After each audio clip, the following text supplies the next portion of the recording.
Alert 5 weather team has been warning us about this storm for more than a week now. Yeah, that's right, guys. And now that the storm is here, I want to take our viewers on a fun little journey to see how the forecast changed over time and if in fact those numbers verified with what we've seen out there today. Let's get to the maps. This information here dates back to last Friday and came from a story that you may have seen right here on News 5. Meteorologist Alex O'Brien giving her own in-depth analysis of the approaching storm. Now at that time, the storm was more than 3,000 miles away. The model data that Alex showed late last week placed the low pressure system very close to southern Colorado around midday Wednesday, even hinting at the possibility of, yeah, you know it, the Albuquerque low. Then throughout the weekend, the European model nudging the low closer to the Four Corners region.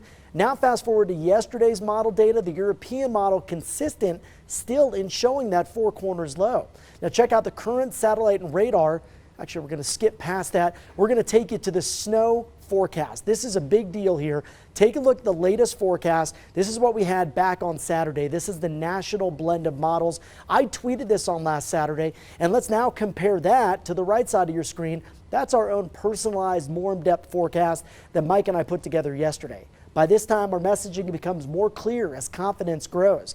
Now, within 2 or 3 days of a storm, we can tell you more about timing, amounts, and impacts with confidence in those details growing each day.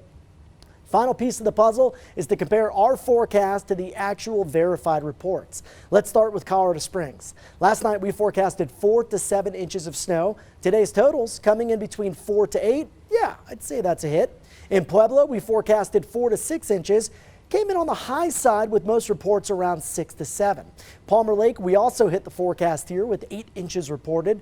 And lastly, Beulah, as expected, the big winner here, 14.5 inches of snow, and that put us within that range that we forecasted of 12 to 18 inches. Now, the biggest storm of the year, you might call this one an overperformer. But by looking back at the forecast over time and comparing it to what's been happening today, I'd say that it went pretty much as expected. Allison? It seemed like a tough one. Great work there, Alan and team.